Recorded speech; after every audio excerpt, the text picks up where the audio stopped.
Welcome to the Potent Mind, where curiosity meets clarity. Ever feel like your brain has a mind of its own?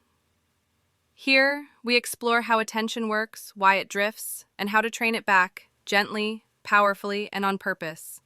It's not about fixing your mind, but learning to work with it. Let's get started.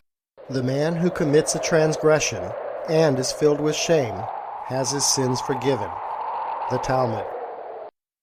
Guilt tends to be more cognitive and is associated with anxiety and worry about some dreaded consequences, either in this life or after.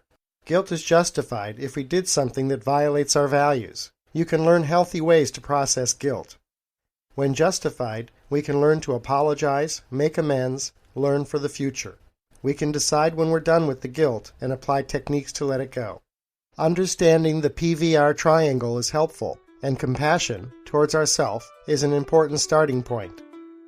A very effective technique for guilt, as well as for processing other emotions, is to force yourself to step outside of yourself and imagine you're watching a movie of someone with similar experiences as you had growing up and now finding themselves in a similar situation. How would you feel toward the person in the movie? What would you feel like saying to them? Similarly, imagine there was a friend you cared about who was feeling guilty and beating themselves up. What would you feel like saying to them? Mind Gem number 26. Step outside yourself. Often. Next is pride. We said that when we make a mistake and we feel ashamed, we feel like hiding. What do you feel like doing when you've accomplished something? You've done something really well. Most people say that they feel like celebrating, like yelling, "Yay me!" or like telling people what they've accomplished. We feel puffed up, we feel like standing tall, perhaps proud like a lion. Just as shame doesn't mean that we're rotten or worthless, pride doesn't mean that we're great. It just means we did a good job. While the boost, the motivation that a sense of accomplishment provides is reinforcing and energizing, there are pitfalls to pride.